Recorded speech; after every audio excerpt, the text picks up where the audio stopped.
+1 chemistry ക്ലാസ്സിലേക്ക് എല്ലാ കുട്ടികൾക്കും സ്വാഗതം. ഇനി നമ്മൾ കണ്ടിന്യൂ ചെയ്യാൻ പോകുന്നത് chapter 4 chemical bonding and molecular structure. ഇതിലെ ലൂയിസ് ഡോട്ട് സിംബൽസ് ആണ് നമ്മൾ ഇന്ന് പറയാൻ പോകുന്നത്. ലൂയിസ് ഡോട്ട് സിംബൽസ് പഠിക്കുന്നതിന് മുൻപായിട്ട് ഒന്ന് രണ്ട് കാര്യങ്ങൾ നിങ്ങൾ അറിഞ്ഞിരിക്കണം. അതിലേറ്റവും പ്രധാനപ്പെട്ടത് നമ്മൾ വാലൻസ് ഇലക്ട്രോൺസ് റെപ്രസെന്റ് ചെയ്യാണ് ചെയ്യുന്നത് ലൂയിസ് ഡോട്ട് സിംബൽസിൽ. എന്താണ് ലൂയിസ് ഡോട്ട് സിംബൽസ് എന്നുള്ളതിനെ കുറിച്ചൊരു ജനറൽ ഐഡിയ പറയാം. അതിനു മുൻപായിട്ട് നിങ്ങൾക്ക് ഈ ലെസണിൽ ജനറലി നമ്മൾ പറഞ്ഞു പോകുന്നത് സ്ട്രക്ചേഴ്സ് ആണ്. മോളിക്യൂൾസിന്റെ സ്ട്രക്ചർ, വാലൻസ് ഇലക്ട്രോൺസ് എങ്ങനെ റെപ്രസെന്റ് ചെയ്യുന്നു, അത് വെച്ചിട്ട് ഡിഫറെൻറ്റ് മോളിക്യൂൾസിന്റെ സ്ട്രക്ചർ നമ്മൾ എക്സ്പ്ലെയിൻ ചെയ്യും ഡിഫറെൻറ്റ് തിയറീസ് വെച്ചിട്ട്. അപ്പോൾ ഇതിനൊക്കെ നിങ്ങൾക്ക് പ്രോപ്പറായിട്ട് നല്ലൊരു മാർക്ക് സ്കോർ ചെയ്യുന്ന രീതിയിൽ നിങ്ങൾക്കൊരു ലേണിംഗ് നടക്കണമെങ്കിൽ നിങ്ങൾക്ക് കുറച്ച് ബേസിക് നോളജസ് വേണം. ബേസിക് അല്ലെങ്കിൽ ബാക്ക്ഗ്രൗണ്ട് നോളജ് വേണം. ഈ ലെസണിൽ ബാക്ക്ഗ്രൗണ്ട് നോളജ് എന്ന് പറയുന്നത് കുറേ എലമെൻറ്റുകളുടെ മെയിൻലി എലമെൻറ്റ്സ് ഓഫ് 1 to 30 ഒരു 30 എലമെൻറ്റ്സിൻ്റെ നെയിം, അതുപോലെ തന്നെ ആ എലമെൻറ്റുകളുടെ അറ്റോമിക് നമ്പർ, പിന്നെ ആ എലമെൻറ്റുകളുടെ ജനറൽ ആയിട്ടുള്ള ഇലക്ട്രോൺ കോൺഫിഗറേഷൻ അറിയണം. നിങ്ങൾ ഓൾറെഡി CBSE-കാരാണെന്നുണ്ടെങ്കിൽ ജനറൽ കോൺഫിഗറേഷൻ പഠിച്ചിട്ടുണ്ട്. സ്റ്റേറ്റ് സിലബസുകാരാണെന്നുണ്ടെങ്കിൽ സബ്ഷെൽ വൈസും പഠിച്ചിട്ടുണ്ട്. അപ്പോൾ കോമൺ എലമെൻറ്റുകളുടെ valence shell configuration, main shell configuration അറിയണം. അതോടൊപ്പം തന്നെ എത്ര ഇലക്ട്രോൺസ് വാലൻസ് ഷെല്ലിൽ വരുന്നു. ഇങ്ങനെ കുറച്ചൊരു ജനറൽ നോളജ് നമുക്കുണ്ടെങ്കിലാണ് ഈ ലൂയിസ് ഡോട്ട് സ്ട്രക്ചറൊക്കെ നമുക്ക് വരച്ച് ഫലിപ്പിക്കാൻ പറ്റത്തുള്ളൂ. അപ്പോൾ ജനറലി ഞാൻ എലമെൻറ്റുകളെ കുറിച്ച് ജസ്റ്റ് ഒന്ന് പറഞ്ഞു പോവാണ്. പറഞ്ഞു പോയി കഴിഞ്ഞിട്ട് നമുക്ക് ഈ ലൂയിസ് ഡോട്ട് സിംബലിലേക്ക് വരാം. പീരിയോഡിക് ടേബിളിലെ കോമൺ ഗ്രൂപ്പ് എലമെൻറ്റുകളെ ജസ്റ്റ് പഠിച്ചു വെച്ചിട്ടുണ്ടെങ്കിൽ നിങ്ങൾക്ക് നന്നായിട്ട് ഈ ലെസൺ സ്കോർ ചെയ്യാൻ പറ്റും. അപ്പോൾ ഫസ്റ്റ് ഗ്രൂപ്പ് എലമെൻറ്റുകളിൽ ലിഥിയം, സോഡിയം, പൊട്ടാഷ്യം, അറ്റ്ലീസ്റ്റ് ഈ 3 എലമെൻറ്റുകളുടെ അറ്റോമിക് നമ്പറും ഇലക്ട്രോൺ കോൺഫിഗറേഷനും പഠിക്കുക. അതുപോലെ തന്നെ സെക്കൻഡ് ഗ്രൂപ്പ് എടുക്കുമ്പോൾ നിങ്ങൾക്ക് ഓൾറെഡി അറിയാം വെർട്ടിക്കൽ കോളത്തിനെയാണ് ഗ്രൂപ്പ്സ് എന്ന് പറയുന്നത്. ഹൊറിസോണ്ടൽ റോസ് എടുക്കുന്നതാണ് പീരിയഡ്സ്. സോ വെർട്ടിക്കൽ കോളമായിട്ട് നിങ്ങൾ പഠിക്കുന്നതായിരിക്കും നല്ലത്. എന്ന് വെച്ചിട്ടുണ്ടെങ്കിൽ ഗ്രൂപ്പ്സ് ആയിട്ട് നിങ്ങൾ സ്റ്റഡി ചെയ്തിട്ടുണ്ടെങ്കിൽ അതിനായിരിക്കും കുറച്ചും കൂടി ഇഫക്റ്റീവായിട്ട് നിങ്ങൾക്ക് കാണുന്നത്. ഇപ്പം ലിഥിയം, സോഡിയം, പൊട്ടാഷ്യം, അതുപോലെ തന്നെ സെക്കൻഡ് ഗ്രൂപ്പ് എടുക്കുമ്പോൾ ഇതാണ് സെക്കൻഡ് ഗ്രൂപ്പിലെ എലമെൻറ്റുകൾ: ബെറിലിയം, മഗ്നീഷ്യം, കാൽഷ്യം. ഇത്രയും എലമെൻറ്റുകളും അതിൻ്റെ അറ്റോമിക് നമ്പറും അതിൻ്റെ ഇലക്ട്രോൺ കോൺഫിഗറേഷനും നിങ്ങൾ പഠിച്ചു വയ്ക്കുക. പിന്നെ അത് കഴിഞ്ഞിട്ട് നമുക്ക് കോമൺ ആയിട്ട് വരുന്ന എലമെൻറ്റുകൾ 13th ഗ്രൂപ്പിലാണ്. ഇത് 13, then 14, 15, 16, 17, 18 ഇങ്ങനെയാണ് ഗ്രൂപ്പുകൾ വരുന്നത്. അപ്പോൾ ഇതിൽ 13th ഗ്രൂപ്പിൽ നമ്മൾ പഠിക്കേണ്ടത് ബോറോൺ ആൻഡ് അലുമിനിയം മാത്രമേ ഉള്ളൂ. നമുക്കതേ വേണ്ടൂ.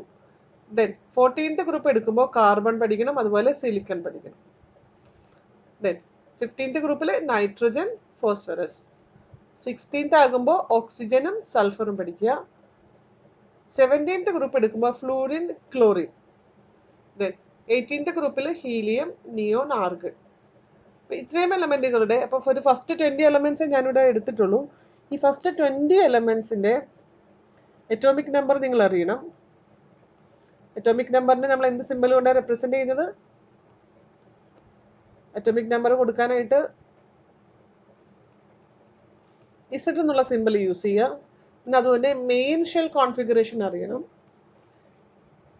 മെയിൻ ഷെൽ എന്ന് പറഞ്ഞാൽ KLM ഷെൽ എങ്ങനെ ഇലക്ട്രോൺസ് വരുന്നത്. കെ ഷെല്ലിൽ മാക്സിമം 2 ഇലക്ട്രോൺ, എൽ ഷെല്ലിൽ 8 ഇലക്ട്രോൺസ്, എം ഷെല്ലിൽ 18 ഇലക്ട്രോൺസ്. ഇനി സബ് ഷെൽ കോൺഫിഗറേഷൻ നിങ്ങൾ പഠിച്ചിട്ടുണ്ട്. ആ സബ് ഷെൽ കോൺഫിഗറേഷൻ മനസ്സിലാക്കി വെക്കുക. ഓക്കെ, എന്നാൽ മാത്രമേ നമുക്ക് ലൂയിസ് ഡോട്ട് സിംബൽസ് കറക്റ്റായിട്ട് റെപ്രസെന്റ് ചെയ്യാൻ പറ്റത്തുള്ളൂ. ഏത് എലമെന്റിനെയും ഇലക്ട്രോൺ കോൺഫിഗറേഷൻ എഴുതിയിട്ട് അതിൻ്റെ വാലൻസ് ഇലക്ട്രോൺ എത്രയെന്ന് വെച്ചിട്ടുണ്ടെങ്കിൽ നിങ്ങൾക്കത് എഴുതാൻ കഴിയണം. എഴുതി അതിൽ ലാസ്റ്റ് ഷെൽ എടുത്തിട്ട് ആ ലാസ്റ്റ് ഷെല്ലിൽ എത്ര ഇലക്ട്രോൺ ഉണ്ട് എന്ന് പറയുന്നതാണ് വാലൻസ് ഇലക്ട്രോൺ. ഫോർ എക്സാമ്പിൾ ഇപ്പോൾ നമുക്ക് ഫ്ലൂറിൻ എടുക്കാം. ഫ്ലൂറിൻ എടുക്കുമ്പോൾ ഫ്ലൂറിൻ്റെ അറ്റോമിക് നമ്പർ നോക്കിക്കേ. ഫ്ലൂറിൻ്റെ അറ്റോമിക് നമ്പർ 9 ആണ്.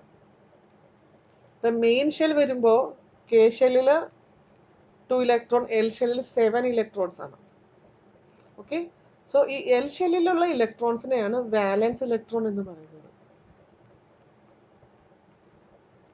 ലൂയിസ് സിംബലിൽ നമുക്ക് മെയിൻ ഷെൽ കോൺഫിഗറേഷൻ മാത്രം മതി, സബ് ഷെല്ലിൻ്റെ ആവശ്യം വരുന്നില്ല. സബ് ഷെൽ നമുക്ക് കുറച്ചും കൂടി മോളിക്കുലർ സ്ട്രക്ചർ വേറെ തിയറിയൊക്കെ വെച്ച് വരുമ്പോഴാണ് സബ് ഷെൽ വേണ്ടി വരുന്നത്. അപ്പം മെയിൻ ഷെല്ലിലെ വാലൻസ് ഇലക്ട്രോൺസ് മാത്രം നമുക്കിവിടെ മതിയാകും. സോ 20 എലമെൻറ്റ്സിൻ്റെ വാലൻസ് ഇലക്ട്രോൺ നിങ്ങൾക്ക് അറിയാമെന്നുണ്ടെങ്കിൽ വളരെ ഈസി ആയിട്ട് ലൂയിസ് ഡോട്ട് സ്ട്രക്ചർ എഴുതാം. അല്ലെങ്കിൽ കുറച്ച് ബുദ്ധിമുട്ടായിരിക്കും. അപ്പോൾ അറിയാൻ വയ്യാത്ത കുട്ടികൾ അത് ആദ്യം പഠിക്കുക. ഇലക്ട്രോൺ കോൺഫിഗറേഷൻ പഠിക്കുക 20 എലമെൻസിൻ്റെ. ഇപ്പം ഞാൻ ഈ ടിക്കറ്റ് എടുത്ത മെയിൻ എലമെൻസ് ആണ് ഇതെല്ലാം. അതിൻ്റെ എല്ലാം മെയിൻ ഷെൽ കോൺഫിഗറേഷനും അത് എഴുതി നോക്കുക. എന്നിട്ട് ഓരോന്നിൻ്റെയും എത്ര ഇലക്ട്രോൺസ് വരുന്നു നോക്കുക. അപ്പം അതിനനുസരിച്ച് നമുക്ക് ലൂയിസ് സിമ്പൽ എഴുതാൻ പറ്റും. ഓക്കെ, ലൂയിസ് ഡോട്ട് സ്ട്രക്ചർ നമ്മൾ ഉദ്ദേശിക്കുന്നത് ഏത് എലമെൻറ്റുകൾ നമ്മൾ എടുത്താലും ആ എലമെൻറ്റുകൾക്കെല്ലാം വാലൻസ് ഇലക്ട്രോൺസ് ഉണ്ട്, നിങ്ങൾക്കറിയാം അത്. ആ വാലൻസ് ഇലക്ട്രോണിനെ, അതായത് ലാസ്റ്റ് ഷെല്ലിലെ ഇലക്ട്രോണിനെ ഡോട്ട് വെച്ചിട്ട് നമ്മൾ റെപ്രസെൻറ്റ് ചെയ്യുകയാണ്. അതിനെയാണ് ലൂയിസ് ഡോട്ട് സ്ട്രക്ചർ അല്ലെങ്കിൽ ലൂയിസ് ഡോട്ട് സിമ്പൽ എന്നൊക്കെ പറയുന്നത്. അപ്പോൾ സിമ്പൽ എഴുതാൻ നേരത്ത് ഈ ടോപ്പിക്കിൽ നമ്മൾക്ക് സിംഗിൾ എലമെൻ്റ് എടുത്ത് ആദ്യം എഴുതി നോക്കാം. അത് കഴിഞ്ഞിട്ട് നമുക്ക് മോളിക്യൂൾസ് എഴുതാം. എന്തിനാണ് നമ്മൾ ലൂയിസ് ഡോട്ട് സിമ്പൽ പഠിക്കുന്നത്? എന്താണ് അതിൻ്റെ സിഗ്നിഫിക്കൻസ്? ശരിക്കും ലൂയിസ് ഡോട്ട് സിമ്പൽ നമ്മൾ എഴുതി കഴിഞ്ഞിട്ടുണ്ടെങ്കിൽ ഔട്ടർ മോസ്റ്റ് ഷെല്ലിൽ അല്ലെങ്കിൽ വാലൻസ് ഷെല്ലിൽ എത്ര ഇലക്ട്രോൺ ഉണ്ടെന്ന് നമുക്ക് ഈ ഡയഗ്രാം കണ്ടാൽ പെട്ടെന്ന് മനസ്സിലാക്കാൻ പറ്റും. അതുപോലെ തന്നെ ഗ്രൂപ്പ് വൈസ് നമുക്ക് ഓരോ എലമെൻറ്റുകളുടെയും വാലൻസി, കോമൺ വാലൻസി ഗ്രൂപ്പിൽ എത്രയാണെന്ന് നമുക്ക് മനസ്സിലാക്കാൻ പറ്റും. അത് ഗ്രൂപ്പ് വാലൻസി അറിയാനായിട്ട് പറ്റും. ഈ രണ്ട് കാര്യങ്ങളാണ് ലൂയിസ് ഡോട്ട് സ്ട്രക്ചറിൽ അല്ലെങ്കിൽ സിമ്പിൾസിൽ നമ്മൾ മെയിനായിട്ട് ഉദ്ദേശിക്കുന്നത്. ഓക്കെ, അപ്പോൾ നമുക്ക് ഒന്ന് രണ്ട് എലമെൻറ്റുകളുടെ ഫസ്റ്റ് സ്റ്റാർട്ട് ചെയ്ത് നോക്കാം. ഫോർ എക്സാമ്പിൾ ലിഥിയത്തിൻ്റെ ലൂയിസ് ഡോട്ട് സ്ട്രക്ചർ ഒന്ന് എഴുതി നോക്കാം. അപ്പോൾ ലിഥിയത്തിൻ്റെ ലൂയിസ് ഡോട്ട് സിമ്പിൾ എഴുതണമെന്നുണ്ടെങ്കിൽ നിങ്ങൾക്ക് ലിഥിയത്തിൻ്റെ അറ്റോമിക് നമ്പർ അറിയണം. ലിഥിയത്തിൻ്റെ അറ്റോമിക് നമ്പർ 3 ആണ്. ഇനി അറ്റോമിക് നമ്പർ 3 ആയിട്ടുള്ള ഇതിൻ്റെ ഇലക്ട്രോൺ കോൺഫിഗറേഷൻ ജസ്റ്റ് ഒന്ന് എഴുതി നോക്കുക, അറിയാൻ വയ്യാത്ത കുട്ടികളാണെങ്കിൽ. അപ്പോൾ കെ ഷെല്ലിൽ 2 ഇലക്ട്രോൺ എഴുതുക, എൽ ഷെല്ലിൽ 1 ഇലക്ട്രോൺ എഴുതുക. ഇതാണ് ഇതിൻ്റെ മെയിൻ ഷെൽ കോൺഫിഗറേഷൻ. ഇനി ഇതിൽ നിന്ന് വേണം നിങ്ങൾ വാലൻസ് ഇലക്ട്രോൺ എടുക്കാനായിട്ട്. ചില കുട്ടികൾക്ക് ഓൾറെഡി ബൈ ഹാർട്ട് ആയിരിക്കും, അങ്ങനെയുള്ള കുട്ടികൾക്ക് ഡയറക്റ്റ് എഴുതി പോകും. അല്ലാത്ത കുട്ടികൾ ഇലക്ട്രോൺ കോൺഫിഗറേഷൻ എഴുതി വാലൻസ് ഷെൽ കണ്ടുപിടിച്ച് അതിൽ ഇലക്ട്രോൺസ് എടുക്കുക. അപ്പോൾ കുറച്ചും കൂടി ഈസി ആയിട്ട് വരും. ലാസ്റ്റ് ഷെൽ എന്ന് പറയുന്നത് ലിഥിയത്തിൻ്റെ ഏതാണ്? എൽ ഷെല്ലാണ്. എൽ ഷെല്ലിലെ ഇലക്ട്രോൺസിനെയാണ് വാലൻസ് ഇലക്ട്രോൺ എന്ന് പറയുന്നത്. അപ്പോൾ ലിഥിയത്തിന് ആകെ 1 ഇലക്ട്രോണേ ഉള്ളൂ എൽ ഷെല്ലിൽ. അത് വാലൻസ് ഇലക്ട്രോൺ 1 ആണ്. ഓക്കെ, സോ ലിഥിയത്തിൻ്റെ ലൂയിസ് ഡോട്ട് സിമ്പൽ നമ്മൾക്ക് എങ്ങനെ വരയ്ക്കാൻ പറ്റും? ലിഥിയത്തിൻ്റെ സിമ്പൽ എഴുതുക, Li എഴുതുക, എന്നിട്ട് ഒരു ഡോട്ട് ഇടുക. ഇത്രയേ ഉള്ളൂ. ഇതാണ് Lewis dot symbol for lithium atom. ഇനി നെക്സ്റ്റ് എലമെൻ്റ് ആണ് ബെറിലിയം. നമുക്ക് എഴുതി നോക്കാമെന്ന്. ബെറിലിയം എലമെൻറ്റ്, ബെറിലിയത്തിൻ്റെ സിമ്പലാണ് Be. ബെറിലിയത്തിൻ്റെ അറ്റോമിക് നമ്പർ 4 ആണ്. സോ ജസ്റ്റ് ഇലക്ട്രോൺ കോൺഫിഗറേഷൻ എഴുതി നോക്കാം, കുറച്ചുകൂടി ഈസി ആയിരിക്കും എഴുതാൻ. കെ ഷെല്ലിൽ 2, എൽ ഷെല്ലിൽ 2. സോ എത്ര വാലൻസ് ഇലക്ട്രോൺ ആണ് ബെറിലിയത്തിന് വരുന്നത്? 2 വരുന്നുള്ളൂ.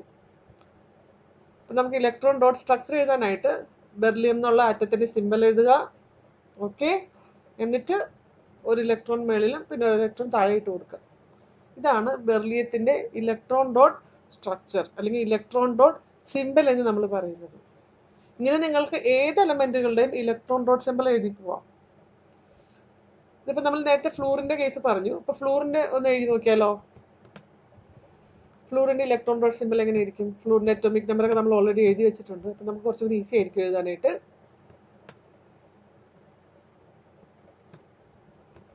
ഫ്ലൂറിന് എത്ര വാലൻസ് ഇലക്ട്രോൺ ഉണ്ട്? 7 വാലൻസ് ഇലക്ട്രോൺ ഉണ്ട്. ഫ്ലൂറിൻ്റെ റെപ്രസെൻ്റ് ചെയ്യാനായിട്ട്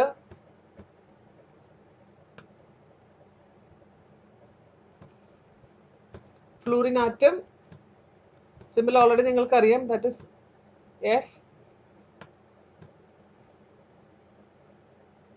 എഫ് എഴുതി. വാലൻസ് ഇലക്ട്രോൺ ഫ്ലൂറിന് 7 ആണ്. ഈ 7 ഇലക്ട്രോൺസ് ഒക്കെ വരുമ്പോൾ നിങ്ങൾ ഒരു കാര്യം ഓർത്ത് വെക്കണം. ഈ 7 ഇലക്ട്രോൺസ് ഇതിന് ചുറ്റും ഇങ്ങനെ നിരത്തി എഴുതേണ്ട ആവശ്യമില്ല. അത് നമ്മൾ പെയർ ആയിട്ടാണ് എഴുതാൻ പോകുന്നത്. ഓക്കെ, അപ്പോൾ 7 ഇലക്ട്രോൺസ് നമ്മൾ പെയർ ചെയ്യണമെന്നുണ്ടെങ്കിൽ, അതായത് പെയർ എന്ന് വെച്ചാൽ നിങ്ങൾക്കറിയാം 2 ഇലക്ട്രോൺ വെച്ച് എഴുതുന്നു, 2 ഇലക്ട്രോൺസ് നമ്മൾ ജോയിൻ്റ് ആക്കി എഴുതുന്നു. അതാണ് പെയർ ആയിട്ട് എഴുതുക എന്ന് പറയുന്നത്.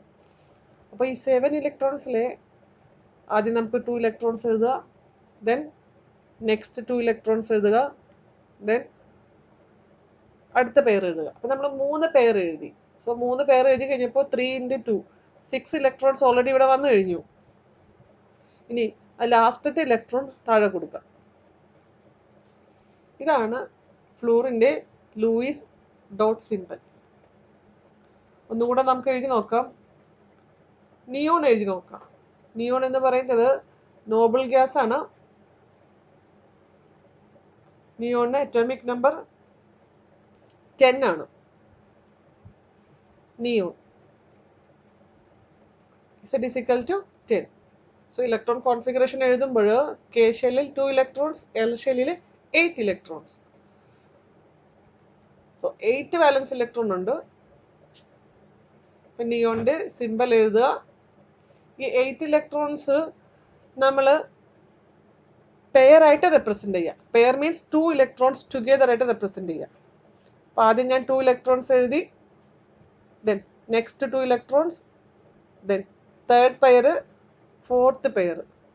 ഇപ്പം 4 പെയർ വെച്ചിട്ട് ഈ 8 ഇലക്ട്രോൺസ് നമ്മൾ റെപ്രസെൻ്റ് ചെയ്തു. ഇതാണ് നിയോണിൻ്റെ ലൂയിസ് ഡോട്ട് സിമ്പൽ. ഇങ്ങനെ ഏത് എലമെൻറ്റുകൾ നിങ്ങൾക്ക് എഴുതി നോക്കാം. ഒരു 1 to 20 എലമെൻറ്റുകൾ നിങ്ങൾ വാലൻസ് ഇലക്ട്രോൺസ് എടുത്ത് വെച്ചിട്ട് എഴുതി നോക്കിയാൽ മതി. അപ്പോൾ കുറച്ചും കൂടി പ്രാക്ടീസ് ആവും നിങ്ങൾക്ക്. നമുക്ക് NCERT ടെക്സ്റ്റ് ബുക്കിൽ നമുക്ക് 1-2 അയോൺസിൻ്റെ ഡോട്ട് സിമ്പിൾസ് ഒന്ന് എഴുതി നോക്കാം. 1-2 ക്വസ്റ്റ്യൻസ് ഇങ്ങനെ കൊടുത്തിട്ടുണ്ട്. അത് കുറച്ചും കൂടി ഒരു ഡിഫറെൻറ്റ് ടൈപ്പാണ്. അപ്പോൾ അത് നമുക്ക് അതൊന്ന് നോക്കാം. അതിൽ കൊടുത്തിരിക്കുന്ന ഫസ്റ്റ് ക്വസ്റ്റ്യൻ, സൾഫർ എഴുതാൻ. Sulphur and S2-. ഈ ലൂയിസ് ഡോട്ട് സ്ട്രക്ചർ എങ്ങനെ എഴുതാൻ നമുക്ക് നോക്കാം. സൾഫറിൻ്റെ അറ്റോമിക് നമ്പർ എത്രയാണ്? നിങ്ങളൊരു പീരിയോഡിക് ടേബിൾ എപ്പോഴും കയ്യിൽ വെച്ചിട്ടുണ്ടെങ്കിൽ നിങ്ങൾക്ക് വളരെ ഈസി ആയിട്ട് റെഫർ ചെയ്യാൻ പറ്റും. അല്ലെങ്കിൽ നിങ്ങൾക്കത് ബൈ ഹാർട്ട് ആയിരിക്കണം. സൾഫർ വരുന്നത് 16th ഗ്രൂപ്പിലാണ്. 16th ഗ്രൂപ്പിലെ എലമെൻ്റ് ആണ് സൾഫർ. ഓക്കെ, 16th ഗ്രൂപ്പാണ്. സൾഫറിൻ്റെ അറ്റോമിക് നമ്പറും 16 ആണ്. അപ്പോൾ അതിൻ്റെ വാലൻസ് ഷെല്ലിൽ എത്ര ഇലക്ട്രോൺസ് ഉണ്ടെന്ന് നോക്കാം. 16th ഗ്രൂപ്പ് എന്ന് പറയുമ്പോൾ ഓൾറെഡി അത് മീൻ ചെയ്യുന്നത് അതിന് 6 വാലൻസ് ഇലക്ട്രോൺ ആണ്. അങ്ങനെ അറിയാവുന്ന കുട്ടികൾ അങ്ങനെ എടുക്കുക 16th ഗ്രൂപ്പിൽ. ഇനി അതല്ലാത്ത കുട്ടികൾക്ക് വേണമെന്നുണ്ടെങ്കിൽ അതിൻ്റെ അറ്റോമിക് നമ്പർ എഴുതിയിട്ട്, അറ്റോമിക് നമ്പർ 16 ആണ്, അറ്റോമിക് നമ്പർ എഴുതി അതിൻ്റെ ഷെൽ കോൺഫിഗറേഷൻ എഴുതുക. എന്നിട്ട് വാലൻസ് ഇലക്ട്രോൺ എടുക്കാൻ പറ്റും. സോ ഇതിൽ നമുക്ക് 2, 8, 6 വാലൻസ് ഇലക്ട്രോൺ ഉണ്ട്. അപ്പോൾ സൾഫറിൻ്റെ ഇലക്ട്രോൺ ഡോട്ട് സ്ട്രക്ചർ എഴുതുമ്പോൾ സൾഫർ എഴുതുക, എന്നിട്ട് 6 വാലൻസ് ഇലക്ട്രോൺസ് സൾഫറിന് ചുറ്റും റെപ്രസെൻ്റ് ചെയ്യുക. ഓക്കെ, 2 എണ്ണം ഞാനിങ്ങനെ കൊടുത്തു. 2, 4. സൾഫറിൻ്റെ നെക്സ്റ്റ് വാലൻസ് ഇലക്ട്രോൺ നമ്മൾ അതിനെ ആക്ച്വലി അത് ഫോം ചെയ്യുന്ന കോമ്പൗണ്ടുകളെ ഡിപ്പെൻഡ് ചെയ്തിരിക്കും. മോസ്റ്റ്ലി സൾഫർ സിംഗിൾ ബോണ്ടഡ് കോമ്പൗണ്ടുകളാണ് ഫോം ചെയ്യുന്നത്, ഡബിൾ ബോണ്ട് അല്ല. സിംഗിൾ ബോണ്ടും ഡബിൾ ബോണ്ടും നിങ്ങൾക്ക് അറിയാനേ വിചാരിക്കുന്നു, ഇല്ലെങ്കിൽ നമ്മൾ എക്സ്പ്ലെയിൻ ചെയ്യാം. അപ്പോൾ അത് കാരണം സൾഫറിനെ നമ്മൾ പെയറായിട്ട് പൊതുവെ കൊടുക്കാറില്ല. പെയറായിട്ട് കൊടുക്കുന്നതുകൊണ്ട് മിസ്റ്റേക്ക് ഒന്നുമില്ല. ഒന്നുകിൽ നിങ്ങൾക്ക് ഇങ്ങനെ സിംഗിൾ ബോണ്ട്, സിംഗിൾ ഇലക്ട്രോൺ ആയിട്ട് കൊടുക്കാം, അല്ലെങ്കിൽ പെയറായിട്ടും കൊടുക്കാം. ഇപ്പോൾ സിംഗിളായിട്ട് കൊടുത്താൽ അതിന് നമ്മൾ ഉദ്ദേശിക്കുന്നത് ഇത്രയേ ഉള്ളൂ, വേറെ 2 ആറ്റംസ് കൂടി ഇവിടെ കമ്പൈൻ ചെയ്യും. ഓക്കെ, ഇനി ഇത് ഡബിൾ ബോണ്ടാണ് ഫോം ചെയ്യുന്നുണ്ടെങ്കിൽ ഈ 2 ഇലക്ട്രോൺസ് കൂടി ഒരുമിച്ച് വരും, അത്രേ ഉദ്ദേശിക്കുന്നുള്ളൂ. ഇനി ഇതിപ്പോൾ സൾഫർ എന്നുള്ള ആറ്റത്തിൻ്റെയാണ്. പിന്നെ ഇതുപോലെ S2- എന്നുള്ള ഇതാണെന്നുണ്ടെങ്കിൽ എങ്ങനെ എഴുതുക? എന്താണ് S2- എന്ന് ഉദ്ദേശിക്കുന്നത്? സൾഫർ ആറ്റം 2 ഇലക്ട്രോൺസിനെ അക്സെപ്റ്റ് ചെയ്തു. ഇപ്പോൾ സൾഫറിൽ ഓൾറെഡി നമുക്ക് 6 ഇലക്ട്രോൺസ് ഉണ്ട്. ആ 6 ഇലക്ട്രോൺസ് ഉള്ള സൾഫർ 2 ഇലക്ട്രോൺസ് കൂടി അക്സെപ്റ്റ് ചെയ്തു. സോ ടോട്ടൽ എത്രയായി? 8 ഇലക്ട്രോൺസ് ആയി. അപ്പം S2- എന്നുള്ളത് നമ്മൾ റെപ്രസെൻ്റ് ചെയ്യുമ്പോൾ 8 ഇലക്ട്രോൺസ് നമ്മൾ എഴുതി വെക്കണം, അല്ലെങ്കിൽ 8 ഡോട്ട്സ് നമ്മൾ ഇടേണ്ടി വരും. ഓക്കെ, ആ 8 ഡോട്ട്സ് നമുക്ക് പെയറായിട്ട് കൊടുത്താൽ മതി. ഓക്കെ, ഇതാണ് S2- സിമ്പിൾ വരുന്നത്. സൾഫർ എഴുതി നമ്മൾ അതുപോലെ തന്നെ S2- എഴുതി. ദെൻ അലൂമിനിയം ആൻഡ് അലൂമിനിയം 3+ ഒന്ന് എഴുതി നോക്കാം. Aluminium and aluminium 3+. ഇതെങ്ങനെ എഴുതാൻ പറ്റും? Aluminium and aluminium 3+. അലൂമിനിയത്തിൻ്റെ അറ്റോമിക് നമ്പർ നോക്കുക. അലൂമിനിയം വരുന്നത് 13th ഗ്രൂപ്പാണ്. 13th ഗ്രൂപ്പായി കഴിയുമ്പോൾ കോമൺലി നമുക്ക് പറയാൻ പറ്റും 3 വാലൻസ് ഇലക്ട്രോൺ ആണ്. ഗ്രൂപ്പ് നമ്പർ ആയിട്ട് നമുക്ക് ലിങ്ക് ചെയ്യാൻ പറ്റും. 13th group 3 വാലൻസ് electron, 14th ഗ്രൂപ്പുകാർക്കെല്ലാം 4 വാലൻസ് electron, 15th ഗ്രൂപ്പിന് 5 വാലൻസ് ഇലക്ട്രോൺ, അങ്ങനെയാണ് പോകുന്നത്. അതല്ലെന്നുണ്ടെങ്കിൽ നമുക്ക് പിന്നെ അറിയാവുന്ന മെത്തേഡ് അലൂമിനിയത്തിൻ്റെ അറ്റോമിക് നമ്പർ എഴുതുക, അത് 13 ആണ്. എന്നിട്ട് നമ്മൾ കോൺഫിഗറേഷൻ എഴുതി നോക്കാം. K L M. കെ ഷെല്ലിൽ 2 ഇലക്ട്രോൺ, എൽ ഷെല്ലിൽ 8 electron, remaining 3 will be coming in the third shell, M ഷെല്ലിൽ വരുന്നു. അപ്പം എത്ര വാലൻസ് ഇലക്ട്രോൺ വന്നു? 3 വാലൻസ് ഇലക്ട്രോൺ. ഓക്കെ, നമുക്ക് അലൂമിനിയം ആറ്റം എഴുതി നോക്കാം. അലൂമിനിയം എഴുതുക. അലൂമിനിയത്തിന് ആകെ 3 വാലൻസ് ഇലക്ട്രോണേ ഉള്ളൂ. അപ്പം 3 എണ്ണം നമ്മൾ കൊടുത്തു. ഇവിടെ ഒരു ക്വസ്റ്റ്യൻ നിങ്ങളുടെ ഓട്ടോമാറ്റിക്കല് നിങ്ങൾക്ക് ചോദിക്കാൻ തോന്നും, നമ്മൾ എന്തുകൊണ്ട് ഇവിടെ പെയർ ആയിട്ട് കൊടുത്തില്ല എന്ന്. അലൂമിനിയം എല്ലാം മോസ്റ്റ്ലി സിംഗിൾ ബോണ്ടഡ് കോമ്പൗണ്ടുകളാണ് ഫോം ചെയ്യുന്നത്. സിംഗിൾ ബോണ്ടഡ് കോമ്പൗണ്ടുകൾ ഫോം ചെയ്തുകൊണ്ടാണ് സിംഗിൾ ആയിട്ട് ഇട്ടിരിക്കുന്നത്. ഓക്കെ, ഇനി അലൂമിനിയം 3+ എങ്ങനെ എഴുതും? ഈ നേരത്തെ എഴുതിയതിൽ നമ്മൾ S2- നിങ്ങൾക്ക് ചാർജ് വേണമെങ്കിൽ റെപ്രസെന്റ് ചെയ്യാം കേട്ടോ.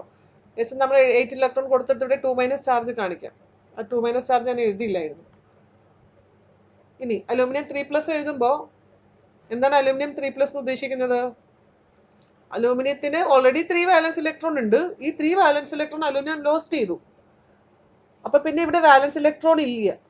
അപ്പൊ നമുക്ക് ഓൺലി ചാർജ് മാത്രം കാണിച്ചാൽ മതി. ഇവിടെ ചാർജ് മാത്രം വെറുതെ എഴുതിയാൽ മതി. അലൂമിനിയം 3+ൽ വാലൻസ് ഇലക്ട്രോൺ ഇല്ല. ഓൾറെഡി ഉണ്ടായിരുന്ന 3 വാലൻസ് ഇലക്ട്രോൺ അത് ലോസ്റ്റ് ചെയ്തു. ഒരു ആറ്റം എപ്പോഴും ഒരു ഇലക്ട്രോണിനെ ലോസ്റ്റ് ചെയ്യുമ്പോൾ, അത് വിട്ട് കളയുമ്പോൾ അതിന് ഒരു പോസിറ്റീവ് ചാർജ് കിട്ടും.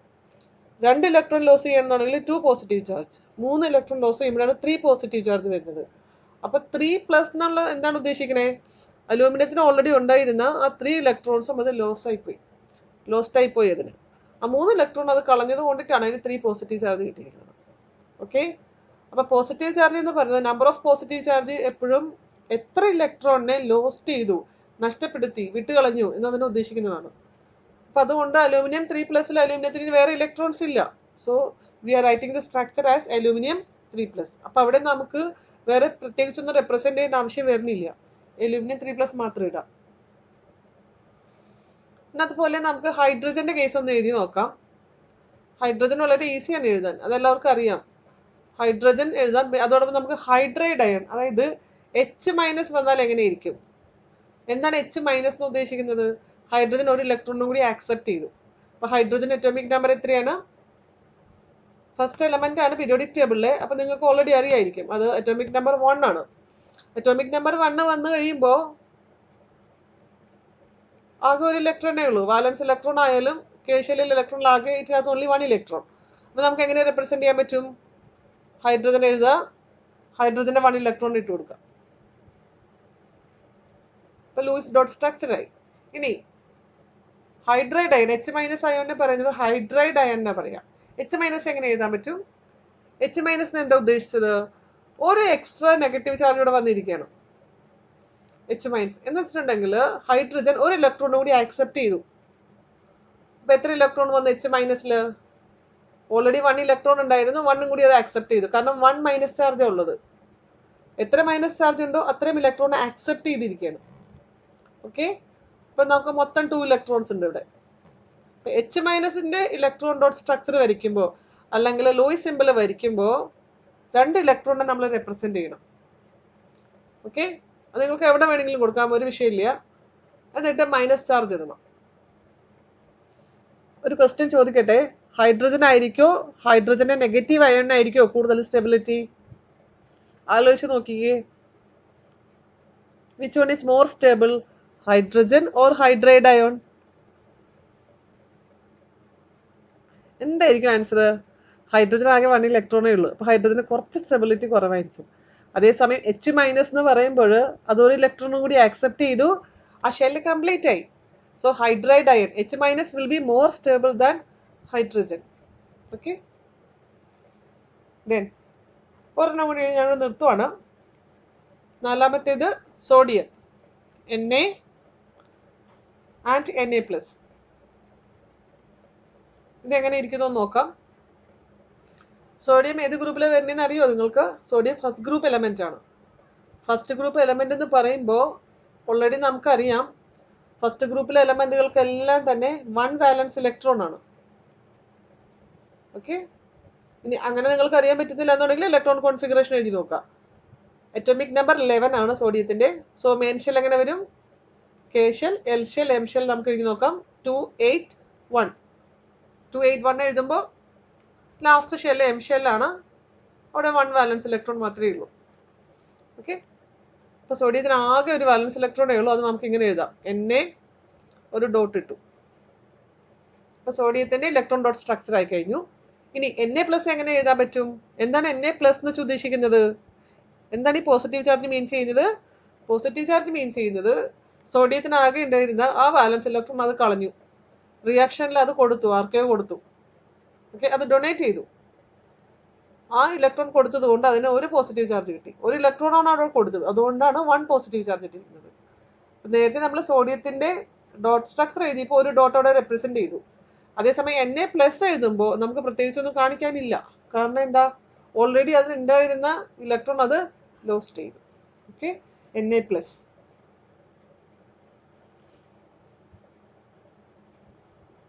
അപ്പൊ ഇതാണ് ലൂയിസ് ഡോട്ട് സിംബൽ നമ്മൾ വരച്ചിരിക്കുന്നത്. കുറച്ച് എലമെന്റുകൾ ഞാൻ വരച്ചിട്ടുണ്ട്, കുറച്ച് അയോൺസ് ഒക്കെ ഞാൻ റെപ്രസെന്റ് ചെയ്തു. നിങ്ങൾ എല്ലാവരും സ്വന്തമായിട്ട് ഒന്ന് എഴുതി നോക്കുക. എന്നിട്ട് സംശയം ഉണ്ടെങ്കിൽ നിങ്ങൾ ചോദിക്കുക. ഓക്കെ, കമന്റ് ബോക്സിൽ നിങ്ങളെ ക്വസ്റ്റ്യൻസ് ഇടാം. ഏതെങ്കിലും എക്സ്ട്രാ മോളിക്യൂൾസിന്റെ എഴുതണമെന്നുണ്ടെങ്കിൽ നിങ്ങൾ ചോദിക്കുക, അത് ഞാൻ ക്ലിയർ ചെയ്ത് തരുന്നതായിരിക്കും. ഇനി രണ്ടാമത് നമുക്കിനി പഠിക്കാൻ പോകുന്നത് Lewis dot structure and covalent bond formation. Covalent bond നമ്മൾക്ക് വരയ്ക്കണം. ആ കോവലന്റ് ബോണ്ട് ഫോർമേഷന് ലൂയിസ് ഡോട്ട് സ്ട്രക്ചർ എങ്ങനെയാണ് ഹെൽപ്പ് ചെയ്യുന്നത്? ലൂയിസ് ഡോട്ട് സ്ട്രക്ചർ വെച്ചിട്ട് എങ്ങനെയാണ് നമുക്ക് bond formation, especially covalent bond formation explain ചെയ്യാൻ പോകുന്നത്? ഓക്കെ, അപ്പൊ ഇതിനായിട്ട് നമുക്ക് 1-2 സ്റ്റെപ്സ് ഉണ്ട്. ആ സ്റ്റെപ്സ് മനസ്സിലാക്കി കഴിഞ്ഞാൽ വളരെ ഈസി ആയിട്ട് എഴുതി പോവാം. ഇത്ര നേരം നമ്മൾ ആറ്റത്തിന്റെ മാത്രമേ എഴുതിയിട്ടുള്ളൂ. ആറ്റം, പിന്നെ അതുപോലെ സിംഗിൾ അയണാണ് നമ്മൾ എടുത്തത്. പക്ഷെ ഇവിടെ നമ്മൾ സ്ട്രക്ചറാണ് വരയ്ക്കാൻ പോകുന്നത്. സ്ട്രക്ചർ വരയ്ക്കാൻ വെച്ചാൽ കോമ്പൗണ്ടുകൾ അല്ലെങ്കിൽ മോളിക്യൂൾസ് എടുത്തിട്ട് അതിന്റെ സ്ട്രക്ചറാണ് നമ്മൾ വരയ്ക്കാൻ പോകുന്നത്. അപ്പൊ 1-2 നിങ്ങൾക്ക് ഓൾറെഡി അറിയാം, 2-3 എലമെന്റുകൾ കമ്പൈൻ ചെയ്യുമ്പോഴാണ് നമുക്കൊരു കോമ്പൗണ്ട് കിട്ടുന്നത്. അപ്പോൾ ഫോർ എക്സാമ്പിൾ ഇപ്പൊ മീഥേൻ എടുക്കാന്നിരിക്കട്ടെ. മീഥേൻ ഒരു കോമ്പൗണ്ട് ആണ്. ഓക്കെ, അപ്പൊ ഇവിടെ ഹൈഡ്രജൻ 4 എലമെന്റ് ഉണ്ട്, ഐ മീൻ 4 ആറ്റംസ് ഉണ്ട്, കാർബൺ 1 ആറ്റം ഉണ്ട്. അപ്പൊ ഇതൊരു കോമ്പൗണ്ട് ആയി. ഓക്കെ, അപ്പൊ ഇതിനെ എങ്ങനെയാണ് ലൂയിസ് ഡോട്ട് സ്ട്രക്ചർ വരയ്ക്കുന്നത്? എങ്ങനെയാണ് ഇതിന്റെ ഇലക്ട്രോൺസ് ഷെയർ ചെയ്യുന്നത്? കാരണം രണ്ട് ഡിഫറെന്റ് എലമെന്റുകളാണ് നമുക്കിവിടെ കിട്ടിയിരിക്കണേ. ഈ 2 ഡിഫറെന്റ് എലമെന്റുകൾക്ക് എത്ര വാലൻസ് ഇലക്ട്രോൺ വരും? അതെങ്ങനെ നമുക്ക് റെപ്രസെന്റ് ചെയ്യാം? ഓക്കെ, അപ്പൊ അതിന് വേണ്ടിയിട്ട് നമുക്ക് കുറച്ച് 1-2 റൂൾസ് ഉണ്ട്. റൂൾസ് ഭയങ്കര ഈസിയാണ്, ജസ്റ്റ് ഒന്ന് മനസ്സിലാക്കേണ്ട ആവശ്യം മാത്രമേ ഉള്ളൂ. ഫസ്റ്റത്തെ റൂൾ എന്ന് പറയുന്നത് calculate total number of വാലൻസ് electrons. നമുക്ക് തന്നിരിക്കുന്നതിൽ ഈ 2 എലമെന്റുകളുടെയും വാലൻസ് ഇലക്ട്രോൺസ് കാൽക്കുലേറ്റ് ചെയ്യണം. എങ്ങനെ കാൽക്കുലേറ്റ് ചെയ്യുക? By adding the valence electrons of the combining atoms. അപ്പൊ ഇവിടെ കാർബൺ ആണ്. കാർബൺ ഹൈഡ്രജന് വെച്ചിട്ടുള്ള കോമ്പൗണ്ടാണ് നമ്മൾ പറയുന്നത്. ഈ കാർബൺ ഹൈഡ്രജന് വെച്ചിട്ടുള്ള കോമ്പൗണ്ട് പറയുമ്പോൾ ഈ 2 എലമെന്റുകളുടെയും വാലൻസ് ഇലക്ട്രോൺസ് എടുത്ത് ആഡ് ചെയ്ത് കൊടുക്കാം. കാർബൺ ഏത് ഗ്രൂപ്പിലാണ് വരുന്നത്? കാർബൺ 14th ഗ്രൂപ്പാണ്. Okay, 14th group. അല്ലെങ്കിൽ കാർബണിന്റെ അറ്റോമിക് നമ്പർ എഴുതുക. കാർബണിന്റെ അറ്റോമിക് നമ്പർ 6 ആണ്. Z=6. അപ്പൊ ഇതിന്റെ കോൺഫിഗറേഷൻ എഴുതി നോക്കുക. ജനറൽ കോൺഫിഗറേഷൻ എഴുതുക. 2,4 ഇത് വരും. കെ ഷെല്ലില് 2 ഇലക്ട്രോൺ, എൽ ഷെല്ലില് 4 ഇലക്ട്രോൺസ്. ഓക്കെ, ഇത് ജനറൽ കോൺഫിഗറേഷൻ. അല്ലെങ്കിൽ നിങ്ങൾക്ക് ഓർത്ത് വയ്ക്കുക കാർബൺ 14th ഗ്രൂപ്പാണ്. 14th ഗ്രൂപ്പിനെ ജനറലി നമ്മൾ പറയുന്നത് 4 വാലൻസ് ഇലക്ട്രോൺ എന്നാ പറയാ. അങ്ങനെ ഓർത്ത് വയ്ക്കാം. ഓക്കെ, ഇനി നെക്സ്റ്റ് എലമെന്റ് ഹൈഡ്രജൻ ആണ്. ഹൈഡ്രജൻ ഓൾറെഡി നിങ്ങൾക്ക് അറിയാവുന്നതാണ്. ഹൈഡ്രജൻ ആകെ 1 ഇലക്ട്രോൺ ഉള്ളൂ, കാരണം അറ്റോമിക് നമ്പർ 1 ആണ്. അപ്പൊ ഫസ്റ്റത്തെ സ്റ്റെപ്പ് അനുസരിച്ച് നമ്മൾ എന്താ ചെയ്യുക? Calculate total number of valence electron. നമ്മൾ രണ്ടും കൂടി ആഡ് ചെയ്യാൻ പോവാണ്. By adding the valence electrons of the combining atom. അപ്പൊ കാർബണിന് നമുക്ക് 4 വാലൻസ് ഇലക്ട്രോൺ ഉണ്ട്. അതോടൊപ്പം ഹൈഡ്രജൻ എത്രയുണ്ട്? ഹൈഡ്രജന്റെ 1 വാലൻസ് ഇലക്ട്രോൺ. ഓക്കെ, പക്ഷെ എത്ര ഹൈഡ്രജൻ ഉണ്ട്? 4 ഹൈഡ്രജൻ ഉണ്ട്. അതെല്ലാം കൂടി ആഡ് ചെയ്യാം. ഓക്കെ, ഇപ്പൊ 4 ഇലക്ട്രോൺ ഫ്രം കാർബൺ എടുക്കണം, 4 ഇലക്ട്രോൺ ഫ്രം ഹൈഡ്രജൻ എടുക്കണം. അപ്പൊ മൊത്തം എത്ര വാലൻസ് ഇലക്ട്രോൺ വന്നു? 8. ഇത്രയേ ഉള്ളൂ. സ്ട്രക്ചർ എഴുതാൻ നേരത്തെ നമുക്ക് ഓരോന്ന് എഴുതി നോക്കാം. ഇനി രണ്ടാമത്തെ റൂൾ എന്താ പറയുന്നത്? For anion radicals. Okay, add required number of electrons given as negative charge to the valence electron. നമ്മൾ നേരത്തെ ഓൾറെഡി പറഞ്ഞു. ഇപ്പം നമ്മൾ മെഗ്നീഷ്യം ആനയോൺ എന്ന് പറയുമ്പോൾ നമുക്ക് നെഗറ്റീവ് ചാർജ് എടുക്കാം. സോ Cl- എടുത്തു. ഓക്കെ, ഇപ്പം Cl ക്ലോറിനിൽ ഓൾറെഡി നിങ്ങൾക്കറിയാം ക്ലോറിൻ 17th ഗ്രൂപ്പാണ്. 17th ഗ്രൂപ്പ് വരുമ്പോൾ 7 വാലൻസ് ഇലക്ട്രോൺ വരും. Okay, 7 വാലൻസ് electron. ഈ 7 വാലൻസ് ഇലക്ട്രോണിന്റെ കൂടെ ഈ ക്ലോറൈഡിന് എത്ര മൈനസ് ചാർജ് ഉണ്ട്? 1 മൈനസ് ചാർജ്. അതും കൂടെ നിങ്ങൾ ആഡ് ചെയ്ത് കൊടുക്കണം. അപ്പം 8 വരും മൊത്തം. ഓക്കെ, ഇനി അതല്ല, ഇതിപ്പോ ഒരു സിംഗിൾ റാഡിക്കലാണ് ഞാൻ എഴുതിയിരിക്കുന്നത്. റാഡിക്കൽ എന്ന് വെച്ചാൽ എന്താണെന്ന് അറിയാവോ? റാഡിക്കൽ എന്ന് പറയുന്നത് ഒരു ഗ്രൂപ്പ് ഓഫ് ആറ്റംസ് ആയിരിക്കും. ഒരു സിംഗിൾ ആറ്റം വരാം, അല്ലെങ്കിൽ ഗ്രൂപ്പ് ഓഫ് ആറ്റംസ് വരാം. അതിനൊരു പ്രത്യേക ചാർജ് ഉണ്ടായിരിക്കും. അതിനാണ് റാഡിക്കൽസ് എന്ന് പറയുന്നത്. ഇപ്പൊ Cl- ഒരു റാഡിക്കലാണ്, മോണോവാലന്റ് റാഡിക്കൽ എന്നാ പറയാം. അതായത് അതിന് ഒരു നെഗറ്റീവ് ചാർജ് മാത്രമേ ഉള്ളൂ. കാർബണേറ്റ് എന്നുള്ളത് ഒരു റാഡിക്കലായിട്ട് നമുക്ക് കൺസിഡർ ചെയ്യാൻ പറ്റും. CO3 അതിന് 2 നെഗറ്റീവ് ചാർജസ് ഉണ്ട്. ഇതൊരു റാഡിക്കലാണ്. അതുപോലെ NO3 നൈട്രേറ്റ് അയോൺ, ഇതൊരു റാഡിക്കലാണ്. ഓക്കെ, അപ്പൊ നമ്മൾ ഈ എലമെന്റുകൾ, ഈ റാഡിക്കൽസിന്റെ എല്ലാം സ്ട്രക്ചർ എഴുതാൻ നേരത്ത് അതിന്റെ ഓരോ എലമെന്റിന്റെയും ഇപ്പൊ കാർബണിന്റെ 4 ഇലക്ട്രോൺസ് നമ്മൾ ആഡ് ചെയ്യും. എന്നിട്ട് ഓക്സിജന് 3 ഓക്സിജൻ ഉണ്ട്, 3 ഓക്സിജന്റെ വാലൻസ് ഇലക്ട്രോൺസ് ആഡ് ചെയ്യുക. എന്നിട്ട് ഇതിനോട് കൂടി ഈ നെഗറ്റീവ് ചാർജ് എത്രയാണോ, 2 മൈനസ് ചാർജ് വെച്ചിട്ടുണ്ടെങ്കിൽ 2 ഇലക്ട്രോൺസ് വരുന്നുണ്ട്. ഇവിടെ ഒരു നെഗറ്റീവ് ചാർജേ ഉള്ളൂ, അപ്പോൾ 1 ഇലക്ട്രോൺ വരുന്നു. ആ നെഗറ്റീവ് ചാർജ് അത്രയും കൂടി ആഡ് ചെയ്യുക. അപ്പം നമുക്ക് ടോട്ടൽ നമ്പർ ഓഫ് വാലൻസ് ഇലക്ട്രോൺസ് കിട്ടും. ഇത് നെഗറ്റീവ് അയോൺ ആണെങ്കിലാണ്. അതേസമയം പോസിറ്റീവ് അയോൺ ആണെങ്കിലോ എന്താ നമ്മൾ എങ്ങനെ ചെയ്യും? Mg2+. ഇതാണെന്നുണ്ടെങ്കിലോ മെഗ്നീഷ്യത്തിന്റെ വാലൻസ് ഇലക്ട്രോൺ എടുത്തിട്ട് 2 പോസിറ്റീവ് ചാർജ് കുറയ്ക്കണം. കാരണം പോസിറ്റീവ് ചാർജ് എപ്പോഴും വരുന്നത് ആ ഇലക്ട്രോൺസിനെ കളയുമ്പോഴാണ്, അത് ലോസ്റ്റ് ചെയ്യുമ്പോഴാണ്. ഓക്കെ, സോ മെഗ്നീഷ്യത്തിന് 2 വാലൻസ് ഇലക്ട്രോൺ ഉണ്ട് ഓൾറെഡി. ഈ 2 ഇലക്ട്രോൺസ് കൂടി ലോസ്റ്റ് ചെയ്ത് കഴിയുമ്പോൾ പിന്നെ അതിന് വേറെ വാലൻസ് ഇലക്ട്രോൺ ഇല്ല. ഓക്കെ, അപ്പൊ പോസിറ്റീവ് ചാർജ് ആണെന്നുണ്ടെങ്കിൽ എത്ര പോസിറ്റീവ് ചാർജ് ആണോ തന്നിരിക്കുന്നത് അത്രയും പോസിറ്റീവ് ചാർജ് സബ്ട്രാക്ട് ചെയ്യുക വാലൻസ് ഇലക്ട്രോണിൽ നിന്ന്. നെഗറ്റീവ് ചാർജ് ആണെങ്കിൽ എത്ര നെഗറ്റീവ് ചാർജ് ആണോ തന്നിരിക്കുന്നത് അത് ആഡ് ചെയ്ത് കൊടുക്കുക. ഓക്കെ, ദെൻ ഇത് കോമ്പൗണ്ട് എഴുതുമ്പോൾ നമ്മൾ എപ്പോഴും ഒരു സെൻട്രൽ പൊസിഷൻ വരണമല്ലോ. ആ സെൻട്രൽ പൊസിഷൻ കൊടുക്കാനായിട്ട് നമുക്കൊരു ലീസ്റ്റ് ഇലക്ട്രോ നെഗറ്റീവ് ആറ്റം കൊടുക്കാം. ഇപ്പോൾ CH4ന്റെ കേസ് തന്നെ എടുത്തോ. CH4 നമ്മൾ എഴുതി വരുമ്പോൾ ഇപ്പം 4 ഹൈഡ്രജൻ ഉണ്ട്, പിന്നെ ഒരു കാർബണേ ഉള്ളൂ. അപ്പോൾ ഇതിൽ ഏതാണ് നമുക്ക് മിഡിലിൽ കൊടുത്ത് എഴുതേണ്ടത്? ഒരു മിഡിൽ പൊസിഷൻ കൊടുക്കണം, ഒരു ലീഡർ റോള് കൊടുക്കണം. ആ ലീഡർ റോള് നമ്മൾ കൊടുക്കുന്നത് കാർബണിനാണ്. എന്നിട്ട് 4 ഹൈഡ്രജൻ നമ്മൾ 4 സറൗണ്ടിങ്ങിൽ എഴുതി വെക്കും. ഇങ്ങനെയാണ് മീഥേന്റെ സ്ട്രക്ചർ പോകുന്നത്. അപ്പൊ ലീസ്റ്റ് ഇലക്ട്രോ നെഗറ്റീവ് ആറ്റം കൊടുക്കാൻ ഇവർ പറയുന്നത്. പക്ഷെ നിങ്ങൾക്ക് ഇതിനേക്കാൾ എളുപ്പത്തിൽ മനസ്സിലാക്കാൻ പറ്റുന്നത് ലെസ് നമ്പർ ഓഫ് ആറ്റം ഏതാണോ നോക്കിയാൽ മതി. അതാണ് കുറച്ചും കൂടി ഈസി ആയിട്ട് തോന്നുന്നത്. ഇപ്പൊ ഹൈഡ്രജൻ 4 എണ്ണം ഉണ്ട്, അപ്പൊ ഒബ്വിയസ്ലി കാർബൺ ആയിരിക്കും സെന്ററിൽ വരുന്നത്. ബാക്കി 4 ഹൈഡ്രജൻ ആറ്റംസ് അതിന്റെ 4 സറൗണ്ടിങ്ങിലായിട്ട് വരും. ദെൻ ഇതെല്ലാം വരച്ചു കഴിഞ്ഞിട്ട് നിങ്ങൾ ചെക്ക് ചെയ്യേണ്ടത്, check whether the octet condition is attained or not. അത് 8 ഇലക്ട്രോൺ ലാസ്റ്റ് ക്ലാസ്സിൽ പറഞ്ഞു. 8 ഇലക്ട്രോൺ കണ്ടീഷൻ വന്നിട്ടുണ്ടോ എന്ന് നോക്കാം. കാരണം ഈ എലമെന്റുകൾ കമ്പൈൻ ചെയ്യുന്നത് അവർക്ക് 8 ഇലക്ട്രോൺ കണ്ടീഷൻ കിട്ടിയോ നേടാൻ വേണ്ടിയിട്ടാണ്. ആ 8 ഇലക്ട്രോൺ കണ്ടീഷൻ ആയിട്ടില്ലെന്നുണ്ടെങ്കിലാണ് അവർ റിയാക്ഷനിൽ, അതിന് വേണ്ടിയിട്ടാണ് അവർ റിയാക്ഷനിൽ പാർട്ടിസിപ്പേറ്റ് ചെയ്യുന്നത്. അപ്പോൾ എല്ലാം വരച്ച് കഴിഞ്ഞിട്ട്, സ്ട്രക്ചർ വരച്ച് കഴിഞ്ഞിട്ട് 8 ഇലക്ട്രോൺ കണ്ടീഷൻ അറ്റൈൻ ചെയ്തോ ഇല്ലയോ നോക്കുക. അപ്പം ഇങ്ങനെ കുറച്ച് സ്റ്റെപ്പുകളാണ് ഉള്ളത്. പിന്നെ പ്രത്യേകിച്ച് നോക്കേണ്ട വേറെ കാര്യം, ഹൈഡ്രജനും ഫ്ലൂറിനൊക്കെ വരികയാണെന്നുണ്ടെങ്കിൽ അവർ ടെർമിനൽ പൊസിഷനിലായിരിക്കും, അതായത് എൻഡ് പൊസിഷനിലായിരിക്കും. താഴെ എഴുതിക്കുന്ന മോളിക്കൂൾ നോക്കിക്കേ. ഇപ്പൊ CH4 ഞാൻ അറ്റത്തെ പൊസിഷൻ ടെർമിനൽ പൊസിഷനിലാണ് കൊടുത്തിരിക്കുന്നത്. ഓരോ ഹൈഡ്രജനും ഞാൻ എൻഡിലാണ് കൊടുത്തിരിക്കുന്നത്. ടെർമിനൽ, അതായത് ഒരു എൻഡിലായിട്ട് വരുന്നു, അതാണ് ടെർമിനൽ പൊസിഷൻ എന്ന് ഉദ്ദേശിക്കുന്നത്. ഓക്കെ, അപ്പൊ ലൂയിസ് ഡോട്ട് സ്ട്രക്ചറിന്റെ റൂൾസ് ആണ് ഇപ്പൊ നമ്മൾ പറഞ്ഞത്. ഇത് വെച്ചിട്ട് നമുക്ക് 1-2 മോളിക്യൂൾസ് എഴുതി നോക്കാം. ഞാൻ റാഡിക്കൽസ് ഇപ്പൊ എഴുതുന്നില്ല, നമ്മുടെ മോളിക്യൂൾസ് എഴുതാൻ പോകുന്നത്. അതായത് ചാർജ് ഇല്ലാത്ത മോളിക്യൂൾസ് ആണ് ഞാനിപ്പോ വരയ്ക്കാൻ പോകുന്നത്. അപ്പൊ നമുക്ക് മീഥേനിൽ നിന്ന് സ്റ്റാർട്ട് ചെയ്യാം. മീഥേൻ എടുത്തു കഴിയുമ്പോൾ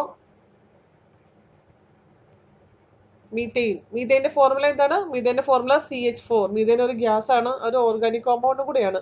നിങ്ങൾ ലാസ്റ്റ് ഇയറിൽ പഠിച്ചിട്ടുണ്ടാവും ഞാൻ വിചാരിക്കുന്നു. ഓക്കെ, CH4 എഴുതാം. അപ്പോൾ നമ്മുടെ റൂൾ അനുസരിച്ച് നമ്മൾ total number of valence electron calculate ചെയ്യണം. കാർബൺ 14th ഗ്രൂപ്പാണ് ഞാൻ പറഞ്ഞു. 14th ഗ്രൂപ്പ് വരുമ്പോൾ 4 വാലൻസ് ഇലക്ട്രോൺ ആയിരിക്കും. ഓക്കെ, അപ്പോൾ കാർബണിന്റെ വാലൻസ് ഇലക്ട്രോൺ, ഞാൻ മൊത്തം വാലൻസ് ഇലക്ട്രോൺ എഴുതാൻ പോവാണ്. ടോട്ടൽ വാലൻസ് ഇലക്ട്രോൺ, അപ്പോൾ കാർബണിന് 4 ഇലക്ട്രോൺസ് ഉണ്ട്. ഹൈഡ്രജനോ, ഒരു ഹൈഡ്രജന് 1 ഇലക്ട്രോണേ ഉള്ളൂ. ഓക്കെ. ഇനി 4 ഹൈഡ്രജൻ ഉള്ളത് കാരണം അതിന് 4 ഇലക്ട്രോൺസ് നമ്മൾ ആഡ് ചെയ്യണം. So total it will be 8 electrons. ഇനി ഈ 8 ഇലക്ട്രോൺ നമ്മൾ മീഥൈൻ മോളിക്യൂളിൽ ചുറ്റുമായിട്ട് റെപ്രസെന്റ് ചെയ്യുന്നു. അതായത് കാർബൺ സെന്ററിൽ വരയ്ക്കുക. ഈ കാർബണിന്റെ അറ്റോമിക് നമ്പർ എഴുതിയിട്ട് അതിന് വാലൻസ് ഇലക്ട്രോൺ കാൽക്കുലേറ്റ് ചെയ്യാം. അല്ലെന്നുണ്ടെങ്കിൽ ഗ്രൂപ്പ് നമ്പർ ഓർത്ത് വെക്കുക കേട്ടോ. ഇനി കാർബൺ സെന്ററിൽ കൊടുക്കുക. ഇനി കൂടുതൽ നമ്പർ ഓഫ് ആറ്റംസ് വരുന്ന ഹൈഡ്രജൻ ആണ്. ആ ഹൈഡ്രജൻ കാർബണിന്റെ സറൗണ്ടിങ്ങിൽ എഴുതുക.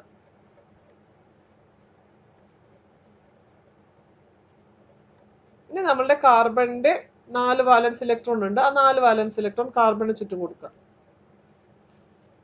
ഓക്കെ, 4 റെപ്രസെന്റ് ചെയ്തു. ഓരോ സിംഗിൾ ആയിട്ടാണ് കൊടുക്കുന്നത് നമ്മൾ. അത് കഴിഞ്ഞിട്ട് ഹൈഡ്രജന്റെ കേസിൽ എടുക്കുക. ഒരു ഹൈഡ്രജന് 1 ഇലക്ട്രോൺ ആണ്. അപ്പോൾ 4 ഹൈഡ്രജന് 4 ഇലക്ട്രോൺസ്. ഞാനിത് ക്രോസ് ആയിട്ട് വരയ്ക്കണു. ഇത് ഹൈഡ്രജന്റെ വാലൻസ് ഇലക്ട്രോൺ. പിന്നെ ഇത് രണ്ടും കൂടെ കമ്പൈൻ ചെയ്യാൻ സങ്കല്പിച്ചോളൂ. ഫോർ എക്സാമ്പിൾ ഇപ്പോൾ കാർബണിന്റെ ഈ ഡോട്ടും ഹൈഡ്രജന്റെ ക്രോസും കൂടി കമ്പൈൻ ചെയ്യാണെന്നുണ്ടെങ്കിൽ നമുക്ക് കിട്ടുന്നത് കാർബൺ ഹൈഡ്രജൻ ബോണ്ട് ആയിരിക്കും. അപ്പം ഇവർ തമ്മിൽ ഇലക്ട്രോൺ ഷെയർ ചെയ്യും. ഈ ഇലക്ട്രോൺ ഷെയറിങ് വഴിയിട്ട് അവർക്കൊരു കാർബൺ ഹൈഡ്രജൻ ബോണ്ട്. ഇനി കാർബൺ സെക്കൻഡ് ഹൈഡ്രജൻ ആയിട്ട് ഇലക്ട്രോൺ ഷെയർ ചെയ്യുമ്പോൾ second carbon hydrogen bond form ചെയ്യും. തേർഡ് ഹൈഡ്രജൻ ബോണ്ട് ഫോം ചെയ്യുന്നു. 4 ഹൈഡ്രജൻ ബോണ്ട് ഫോം ചെയ്യുന്നു. പിന്നെ കാർബൺ 4 ഇലക്ട്രോൺ ഷെയർ ചെയ്തിട്ട് ഹൈഡ്രജനുമായിട്ട് ഷെയർ ചെയ്തിട്ട് അവിടെ ഒരു ബോണ്ട് ഫോം ചെയ്യുക ചെയ്യുന്നത്. ഈ ബോണ്ടിനെയാണ് നമ്മൾ കോവലന്റ് ബോണ്ട് എന്ന് പറയുന്നത്. എന്താണ് കോവലന്റ് ബോണ്ട് എന്ന് ഉദ്ദേശിക്കുന്നത്? കോവലന്റ് ബോണ്ട് എന്ന് പറയുന്നത് ഇലക്ട്രോൺ ഷെയറിംഗ് വഴി ഫോം ചെയ്യുന്ന ബോണ്ടുകൾക്കാണ് കോവാലന്റ് ബോണ്ട് എന്ന് പറയുന്നത്. 2 തരത്തിലുള്ള ബോണ്ട് ഉണ്ടെന്ന് കഴിഞ്ഞ ക്ലാസ്സിൽ നമ്മൾ പറഞ്ഞു. അയോണിക് ബോണ്ടും ഉണ്ട്, കോവലന്റ് ബോണ്ടും ഉണ്ട്. ഇവിടെ ഇലക്ട്രോൺസുകളൊന്നും ലോസ്റ്റ് ചെയ്യോ അല്ലെങ്കിൽ ഗെയിൻ ചെയ്യോ ചെയ്യുന്നില്ല. ഇവര് രണ്ടുപേരും കൂടി സെന്ററിൽ കൊടുക്കുകയാണ് ഇലക്ട്രോൺസ്. അവർ മ്യൂച്വൽ അണ്ടർസ്റ്റാൻഡിങ്ങിൽ അവർ ഇലക്ട്രോൺ ഷെയർ ചെയ്യുന്നു. അങ്ങനെ ഫോം ചെയ്യുന്നതാണ് കോവലന്റ് ബോണ്ടുകൾ. ഇത് വരച്ച് കഴിഞ്ഞിട്ട് നിങ്ങൾ ചെയ്യേണ്ട ഒരു പരിപാടി എന്ന് പറയുന്നത് ഒക്ടക്റ്റ് കണ്ടീഷൻ അറ്റൈൻ ചെയ്തോ ഇല്ലയോ എന്ന് നോക്കണം. അതിന് വേണ്ടിയിട്ട് ഒരു സർക്കിൾ വരയ്ക്കണം. സർക്കിൾ വരയ്ക്കുമ്പോൾ 8 ഇലക്ട്രോൺ കണ്ടീഷൻ എത്തിയോ, 8 ഇലക്ട്രോൺ കണ്ടീഷനോട് സാറ്റിസ്ഫൈ ചെയ്തോ ഇല്ലയോ നോക്കുക. കാർബണിന് നമ്മൾ നേരത്തെ പറഞ്ഞു 4 വാലൻസ് ഇലക്ട്രോൺ ആണെന്ന്. അപ്പൊ കാർബണിന് ഒക്ടക്റ്റ് കംപ്ലീറ്റ് ചെയ്യാനായിട്ട് 4 കൂടി വേണം. 8 ആവാൻ 4 കൂടി വേണം. ആ 4 ഇലക്ട്രോൺസ് കൊടുത്തത് ഹൈഡ്രജൻ ആണ്. ഓക്കെ, അപ്പൊ നമ്മൾ കാർബണിന്റെ ചുറ്റും ഒരു സർക്കിൾ വരയ്ക്കും. സർക്കിൾ വരയ്ക്കുന്ന ടൈമിൽ ഹൈഡ്രജന്റെ ഇലക്ട്രോൺ ഇത് ഷെയർ ചെയ്ത ഇലക്ട്രോൺസ് കൂടി ഇൻക്ലൂഡ് ചെയ്ത് വരയ്ക്കാൻ ശ്രദ്ധിക്കുക. ഇതാണ് കാർബണിന് ചുറ്റും വരയ്ക്കുന്ന ഇലക്ട്രോൺസ്. ഓക്കെ, അപ്പൊ ഇതെല്ലാം നിങ്ങൾ നോക്കിക്കഴിഞ്ഞാൽ മനസ്സിലാകും കാർബൺ ആ 4 ഇലക്ട്രോൺ നെക്സ്റ്റ് 4 ഇലക്ട്രോൺ ആയിട്ട് ഹൈഡ്രജൻ ഇലക്ട്രോണുമായിട്ട് ഷെയർ ചെയ്തു. ഓക്കെ, അപ്പൊ 8 ഇലക്ട്രോൺ വന്നു. നിങ്ങൾ കൗണ്ട് ചെയ്താൽ നിങ്ങൾക്ക് മനസ്സിലാകും. ജസ്റ്റ് കൗണ്ട് ചെയ്ത് നോക്കിക്കേ, അപ്പൊ മനസ്സിലാകും 8 ഇലക്ട്രോൺ കണ്ടീഷൻ അവിടെ സാറ്റിസ്ഫൈ ചെയ്തു. ഹൈഡ്രജന്റെ കേസിലോ ഹൈഡ്രജൻ ആകെ 1 ഇലക്ട്രോണേ നേരത്തെ ഉണ്ടായിരുന്നുള്ളൂ. പക്ഷെ കാർബണിന്റെ ഓരോ സൈഡിൽ നിന്നും ഓരോരോ ഇലക്ട്രോൺസ് കിട്ടിയിരിക്കുകയാണ്. ഇപ്പൊ ഫസ്റ്റ് ഹൈഡ്രജൻ എടുത്തിട്ടുണ്ടെങ്കിൽ ഇത് ഫസ്റ്റ് ഹൈഡ്രജൻ ആയിട്ട് വിചാരിക്കുന്നു. അത് കാർബണിന്റെ ഈ ഇലക്ട്രോൺ ഷെയർ ചെയ്തു. അപ്പൊ കാർബൺ ഹൈഡ്രജൻ ബോണ്ട് നമ്മൾ നേരത്തെ അവിടെ വരച്ചു. ഇങ്ങനെ ഒരു സർക്കിൾ ഹൈഡ്രജന് ചുറ്റി വരയ്ക്കുക. സെക്കൻഡ് ഹൈഡ്രജൻ, അതുപോലെ തേർഡ് ഹൈഡ്രജൻ വരയ്ക്കുക, ദെൻ ഫോർത്ത് ഹൈഡ്രജൻ. ഇതാണ് നമ്മുടെ മീഥൈൻ്റെ സ്ട്രക്ചർ. മീഥൈൻ്റെ ലൂയിസ് ഡോട്ട് സ്ട്രക്ചർ അല്ലെങ്കിൽ electron dot structure four covalent bond formation. ഇങ്ങനെ നമുക്ക് ഏത് മോളിക്യൂൾസിനും വരയ്ക്കാൻ പറ്റും. ഇപ്പൊ 2-3 കാര്യങ്ങൾ മനസ്സിൽ ഓർക്കേണ്ടത്, ഇവിടെ സിംഗിൾ ഇലക്ട്രോണെ ഒരു ഷെയർ ചെയ്തിട്ടുള്ളൂ, ഓരോരോ ഇലക്ട്രോണെ ഇവർ കൊടുത്തിട്ടുള്ളൂ. അപ്പൊ ഇവിടെ ഫോം ചെയ്ത ബോണ്ടിനെ ഇങ്ങനെ ഞാനിവിടെ ഒരു വര വരച്ചു വെച്ചിട്ടുണ്ട്, ഒരു ഡാഷ് വരച്ചിട്ടുണ്ട്. ഇതിനെയാണ് നമ്മൾ ബോണ്ട് എന്ന് പറയുന്നത്. ഇതൊരു സിംഗിൾ ബോണ്ടാണ്, സിംഗിൾ കോവലന്റ് ബോണ്ടാണ്. അതായത് ഒരേ ഒരു വരെ ഞാൻ വരച്ചിട്ടുള്ളൂ. So it's called a single covalent bond. എന്തുകൊണ്ടാണ് ഞാൻ ഒരെണ്ണം മാത്രം വരച്ചത്? Because they have shared only 1 electron each other. അവർ രണ്ടുപേരും ഓരോ ഇലക്ട്രോൺ ആണ് അവിടെ ഷെയർ ചെയ്ത് കൊടുത്തിരിക്കുന്നത്. അതുകൊണ്ടാണ് സിംഗിൾ കോവലന്റ് ബോണ്ട് വരച്ചിരിക്കുന്നത്. ഓക്കെ, ഇനി നമുക്ക് വേറൊരു ഡബിൾ കോവലന്റ് മോളിക്യൂൾ വരച്ചു നോക്കാം. ഡബിൾ കോവലന്റ് ബോണ്ടിന് വേണ്ടിയിട്ട് കോമൺ ആയിട്ട് നമ്മൾ പറയുന്നത് ഓക്സിജൻ മോളിക്യൂളിനെയാണ്. O2 മോളിക്യൂളിന്റെ ഇലക്ട്രോൺ ഡോട്ട് സ്ട്രക്ചർ ഒന്ന് നോക്കാം. ഓക്സിജൻ അറ്റോമിക് നമ്പർ എത്രയാണ് ഓക്സിജൻ്റെത്? ഓക്സിജൻ 16th ഗ്രൂപ്പിലാണ് വരുന്നത്. അപ്പോൾ നിങ്ങൾക്ക് അങ്ങനെ വേണമെങ്കിൽ കൺസിഡർ ചെയ്യാം. 16th ഗ്രൂപ്പ് ആണെന്നുണ്ടെങ്കിൽ 6 വാലൻസ് ഇലക്ട്രോൺ എടുക്കാം. ഓക്കെ, ഇങ്ങനെ ഓർത്ത് വയ്ക്കുന്നതായിരിക്കും നിങ്ങൾക്ക് കുറച്ചും കൂടി എളുപ്പം. അല്ലെങ്കിൽ പിന്നെ നിങ്ങൾ ഓക്സിജന്റെ അറ്റോമിക് നമ്പർ ഒക്കെ എഴുതിയിട്ട് 8 ആണ് അറ്റോമിക് നമ്പർ എഴുതി അതിന്റെ ഇലക്ട്രോൺ കോൺഫിഗറേഷൻ എഴുതി വാലൻസ് ഇലക്ട്രോൺ കണ്ടുപിടിക്കാം. Okay, so better you can remember like 16th group. Oxygen belongs to 16th group, so it will have 6 valence electron. അങ്ങനെ ഓർത്ത് വെച്ചാലും മതി. O2 മോളിക്യൂൾ എന്ന് പറയുമ്പോൾ വേറെ എലമെന്റ് നമുക്കില്ല, രണ്ടും ഓക്സിജൻ തന്നെയാണ്. ഒരു ഓക്സിജന് 6 വാലൻസ് ഇലക്ട്രോൺ ഉണ്ട്. അപ്പോൾ ടോട്ടൽ എത്ര വന്നു? ടോട്ടൽ വാലൻസ് ഇലക്ട്രോൺ എന്ന് പറയുന്നത് 6 + 6 ആയി. ഓക്കെ, ഇപ്പോൾ 12 ഇലക്ട്രോൺസ് നമ്മൾ റെപ്രസെന്റ് ചെയ്യണം ഓക്സിജന് വേണ്ടിയിട്ട്. ഈ 12 ഇലക്ട്രോൺസ് റെപ്രസെന്റ് ചെയ്യാനായി പോകുന്നു. അപ്പോൾ ആദ്യം ഒരു ഓക്സിജൻ വരയ്ക്കുക. ഓക്കെ, ദെൻ 6 ഇലക്ട്രോൺസ് ഉണ്ട്. സോ 2 4 ഞാൻ പെയറായിട്ട് കൊടുക്കുകയാണ്. കാരണം നമ്മളിവിടെ ഫോം ചെയ്യാൻ പോകുന്ന ബോണ്ട് ഡബിൾ ബോണ്ടാണ്. 2 കോവലന്റ് ബോണ്ടാണ് നമ്മൾ വരയ്ക്കാൻ പോകുന്നത്. ഇത് ഒരു ഓക്സിജൻ, അതുപോലെ സെക്കൻഡ് ഓക്സിജൻ എടുക്കുക, അതിന്റെ 6 ഇലക്ട്രോൺസ് വരയ്ക്കുക. 2 4 6. ഓക്കെ, ഇവിടെ ഈ രണ്ട് ഇലക്ട്രോൺ ആണ് ഇവർ തമ്മിൽ ഷെയർ ചെയ്യാൻ പോകുന്നത്. അപ്പോൾ ഫസ്റ്റിലെ ഓക്സിജൻ, ഓക്കെ, ആ ഓക്സിജൻ അതിന്റെ 2 ഇലക്ട്രോൺ നെക്സ്റ്റ് ഓക്സിജന്റെ സെക്കൻഡ് ഇലക്ട്രോണുമായിട്ട് ഷെയർ ചെയ്യണം. ഇനി നമ്മൾക്ക് സർക്കിൾ വരയ്ക്കണം. അപ്പോൾ നിങ്ങൾ ശ്രദ്ധിക്കേണ്ടത് 8 ഇലക്ട്രോൺ ഇവിടെ അറ്റൈൻ ചെയ്തോ നോക്കാം. സോ ഇവിടെ 2 4 6 ദെൻ 8th, ആ 8th പെയർ വന്നിരിക്കുന്നത് സെക്കൻഡ് ഓക്സിജൻ. ഇത് ഫസ്റ്റ് ഓക്സിജൻ, ഇത് സെക്കൻഡ് ഓക്സിജൻ. സെക്കൻഡ് ഓക്സിജന്റെ ആണ് 2 ഇലക്ട്രോൺ കൂടി ഇങ്ങോട്ട് എടുത്തിരിക്കുന്നത്. ഓക്കെ, സോ അപ്പോൾ നമുക്കൊരു സർക്കിൾ ഇങ്ങനെ വരയ്ക്കും. എന്നിട്ട് ജസ്റ്റ് കൗണ്ട് ചെയ്ത് നോക്കുക 8 ഇലക്ട്രോൺ കണ്ടീഷനോട് സാറ്റിസ്ഫൈ ചെയ്തോ ഇല്ലയോ എന്ന്. ദെൻ സെക്കൻഡ് എണ്ണം വരയ്ക്കാൻ വേണ്ടിയിട്ട് ഞാൻ ഇതിങ്ങനെ എടുക്കുന്നു. ഫസ്റ്റത്തെ ഓക്സിജന്റെ 2 ഇലക്ട്രോൺ കൂടി ചേർത്ത് അങ്ങോട്ട് വരയ്ക്കുന്നു. ഓക്കെ, അപ്പോൾ 2 ഇലക്ട്രോൺ ആക്ച്വലി ഇവർ ഷെയർ ചെയ്തു, ഇവർ രണ്ടുപേരും കൂടെ. ഓക്കെ, ഞാൻ അതിങ്ങോട്ട് എഴുതുകയാണ്. 2 ഇലക്ട്രോൺ ഷെയർ ചെയ്ത് കഴിഞ്ഞപ്പോൾ അവിടെ ആദ്യത്തെ ഇലക്ട്രോൺ ഷെയർ ചെയ്തപ്പോൾ ഒരു സിംഗിൾ ബോണ്ട് കിട്ടി. രണ്ടാമത്തെ ഇലക്ട്രോൺ ഷെയർ ചെയ്തപ്പോൾ ഒരു ബോണ്ടും കൂടെ ഇവിടെ കിട്ടി. ഓക്കെ, ഇത് സെക്കൻഡ് ഓക്സിജൻ. ഇവിടെ ബോണ്ടിങ്ങിൽ പങ്കെടുക്കാണ്ട് ചില ഇലക്ട്രോൺസ് ഇവിടെ നിൽക്കുന്നുണ്ട്. അവർക്ക് എന്താ പരിപാടി? അവരെന്തുകൊണ്ടാണ് പങ്കെടുക്കാത്തത്? അവർക്ക് എന്തെങ്കിലും പ്രത്യേകിച്ച് പേരുണ്ടോ? ഈ ഇലക്ട്രോൺസ് 2 സ്ട്രക്ചർ നമ്മൾ വരച്ചു, 2 ബോണ്ട് നമ്മൾ വരച്ചു. ഈ ബോണ്ടിന് പറയുന്ന പേരാണ് ഡബിൾ കോവലന്റ് ബോണ്ട്.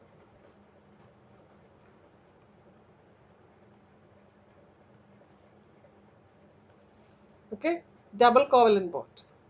സോ എന്തുകൊണ്ട് ഡബിൾ കോവലന്റ് ബോണ്ട് എന്ന് പറയുന്നത്? ഡബിൾ കോവലന്റ് ബോണ്ട് എന്ന് പറയാൻ കാരണം 2 ഇലക്ട്രോൺസ് ഇവർ ഷെയർ ചെയ്തു, അതുകൊണ്ട് ഡബിൾ കോവലന്റ് ബോണ്ട് എന്ന് പറയുന്നത്. ഇനി ഇവിടെ ഒരു കാര്യം കൂടി നമുക്ക് നോട്ട് ചെയ്യാനുള്ളത്, ഈ ബോണ്ടിങ്ങിൽ പാർട്ടിസിപ്പേറ്റ് ചെയ്ത ഇലക്ട്രോൺസിന് നമ്മൾ പറയുന്ന പേരാണ് bonding electrons or bonding pairs, അല്ലെങ്കിൽ ബോണ്ട് പെയർ എന്ന് പറയാം. ബോണ്ടിങ് ഇലക്ട്രോൺസ് ആണ്, ബോണ്ട് പെയർ ഇലക്ട്രോൺസ് ആണ്. ഇനി ബോണ്ടിങ്ങിൽ പങ്കെടുക്കാതെ വെറുതെ കുറച്ച് ഇലക്ട്രോൺസ് അവിടെ നിൽക്കുന്നുണ്ട്, ഇപ്പുറത്തും ഉണ്ട്, ഇവരും പങ്കെടുക്കുന്നില്ല ബോണ്ടിങ്ങിൽ. ഇതിന് നമ്മൾ പറയുന്നത് ലോൺ പെയർ എന്ന് പറയും. അവർ എലോൺ ആണ്, അവർ ഒറ്റയ്ക്ക് നിൽക്കുകയാണ്, അവർ ഇലക്ട്രോൺ ബോണ്ടിങ്ങിൽ പങ്കെടുക്കുന്നില്ല. So they are called lone pairs. ഇപ്പോൾ ഓക്സിജന് 2 ലോൺ പെയർസ് ഉണ്ട്, അതുപോലെ ഒരു ബോണ്ട് പെയറും ഉണ്ട്. ഓക്കെ, ഇതാണ് ഡബിൾ കോവലന്റ് ബോണ്ട്. നമുക്കൊരു ട്രിപ്പിൾ കോവലന്റ് ബോണ്ട് നോക്കാം.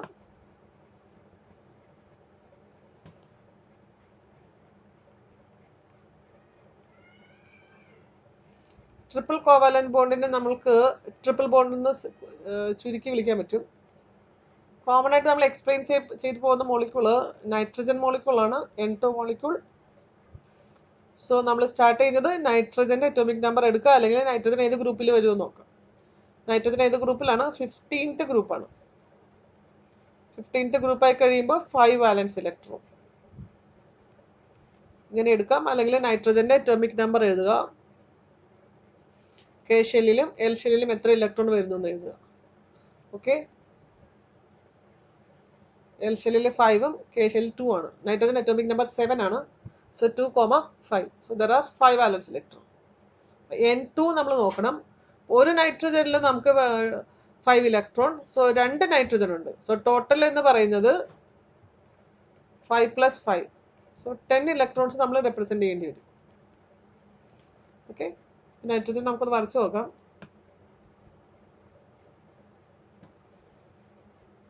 ആസ് യൂഷ്വൽ നമ്മൾ നൈട്രജൻ ആറ്റം എഴുതി. 5 ഇലക്ട്രോൺസ് നമുക്കുണ്ട് ഔട്ടർ ഷെല്ലിൽ. അതിൽ 2 എണ്ണം ഞാൻ ഒരുമിച്ച് എഴുതി, ബാക്കി 3 എണ്ണം ഞാൻ സെപ്പറേറ്റ് ആയിട്ട് എഴുതി. ഓക്കെ, ഇത് first nitrogen atom. Second nitrogen atom as usual 2 എണ്ണം ഞാൻ ഒരുമിച്ച് എഴുതി, ബാക്കി 3 എണ്ണം സെപ്പറേറ്റ് എഴുതി. ഇവിടെ നമുക്ക് ഒക്ടറ്റ് കണ്ടീഷൻ അല്ലെങ്കിൽ 8 ഇലക്ട്രോൺ കണ്ടീഷൻ സാറ്റിസ്ഫൈ ചെയ്യണം. അതാണ് നിങ്ങൾ ഓർത്തു വെക്കേണ്ട ഒരു സംഗതി. വേറെ ഒരു പ്രത്യേകിച്ച് വിഷയങ്ങളൊന്നുമില്ല. അപ്പോൾ ജസ്റ്റ് കൗണ്ട് ചെയ്ത് നോക്കുക. ഫസ്റ്റ് നൈട്രജന് ഓൾറെഡി 5 ഉണ്ട്, അപ്പോൾ അതിന് 3 ഇലക്ട്രോൺസ് കൂടി വേണം. ഓൾറെഡി അതിന് 5 ഇലക്ട്രോൺസ് ഉണ്ട്, so it need 3 more electrons. അപ്പം അങ്ങനെ വരുമ്പോൾ എത്ര വരും? 8 ഇലക്ട്രോൺ വരും. ഓക്കെ, സോ അപ്പോൾ ഇപ്പോഴത്തെ നൈട്രജൻ്റെ 3 ഇലക്ട്രോൺസ് കൂടി ഇങ്ങോട്ട് എടുക്കുക. അതുകൊണ്ട് ചേർത്തൊരു സർക്കിൾ വരയ്ക്കുക. ഇനി സെക്കൻഡ് നൈട്രജൻ എടുക്കുമ്പോൾ അതിന് ഓൾറെഡി 5 ഉണ്ട്, അതുകൊണ്ട് ഫസ്റ്റത്തെ നൈട്രജനിൽ നിന്ന് 3 more ഇലക്ട്രോൺസ് അത് എടുത്തു, ഷെയർ ചെയ്തു. ഓക്കെ, അപ്പോൾ ഓരോ നൈട്രജൻ ആറ്റംസും 3 ഇലക്ട്രോൺസ് ഷെയർ ചെയ്യും. ആ 3 ഇലക്ട്രോൺസ് ഷെയർ ചെയ്യുമ്പോൾ അവർ തമ്മിലൊരു ഓരോ ഇലക്ട്രോൺ ഷെയർ ചെയ്യുമ്പോൾ ഓരോരോ സിംഗിൾ ബോണ്ടുകൾ ഫോം ചെയ്യും. അപ്പം നൈട്രജൻ്റെ വരയ്ക്കുകയാണെന്നുണ്ടെങ്കിൽ, സ്ട്രക്ചർ ആണെന്നുണ്ടെങ്കിൽ, ഫസ്റ്റ് ഇലക്ട്രോൺ ഷെയർ ചെയ്യുമ്പോൾ ഫസ്റ്റ് ബോണ്ട് ഫോം ചെയ്യും, സെക്കൻഡ് ഇലക്ട്രോൺ ഷെയർ ചെയ്തു, തേർഡ് ഇലക്ട്രോൺ ഷെയർ ചെയ്യും. ഓക്കെ, അപ്പം അതെല്ലാം ബോണ്ടിങ് പെയേഴ്സ് ആണ്. ഇതാണ് നമ്മൾ ട്രിപ്പിൾ കോവലന്റ് ബോണ്ട് അല്ലെങ്കിൽ ട്രിപ്പിൾ ബോണ്ട് എന്ന് പറയും. ട്രിപ്പിൾ കോവലന്റ് ബോണ്ട് അല്ലെങ്കിൽ ട്രിപ്പിൾ ബോണ്ട്. ഇനി ഇതിൽ പാർട്ടിസിപ്പേറ്റ് ചെയ്യാൻ നിൽക്കുന്ന ഇലക്ട്രോൺസ് ഉണ്ട്, so they are the lone pairs. 2 നൈട്രജനിലും ഓരോ പെയറുണ്ട്. ഒരു പെയർ എന്ന് വെച്ചാൽ 2 ഇലക്ട്രോൺ, 2 പെയറുണ്ട് 2 നൈട്രജനിൽ കൂടിയിട്ട്. ഓക്കെ, അപ്പോൾ ഇതാണ് നമ്മളുടെ Lewis dot structure for normal molecules. അപ്പം അതിൽ സിംഗിൾ ബോണ്ട് ഫോർമേഷൻ ഞാൻ പറഞ്ഞു, ദെൻ ഡബിൾ ബോണ്ട് ഫോർമേഷനും പറഞ്ഞു, ട്രിപ്പിൾ ബോണ്ട് ഫോർമേഷനും പറഞ്ഞു. ഇനി നെക്സ്റ്റ് ക്ലാസ്സിൽ നമുക്ക് റാഡിക്കൽസിൻ്റെ നോക്കാം. റാഡിക്കൽസ് എന്ന് ഉദ്ദേശിക്കുന്നത് ഏതൊക്കെയാണ്? കാർബണേറ്റ് മോളിക്യൂൾസിന്റെ സ്ട്രക്ചർ വരച്ച് നോക്കാം. CO3 2- എങ്ങനെയാണ് വരുന്നത് നോക്കാം.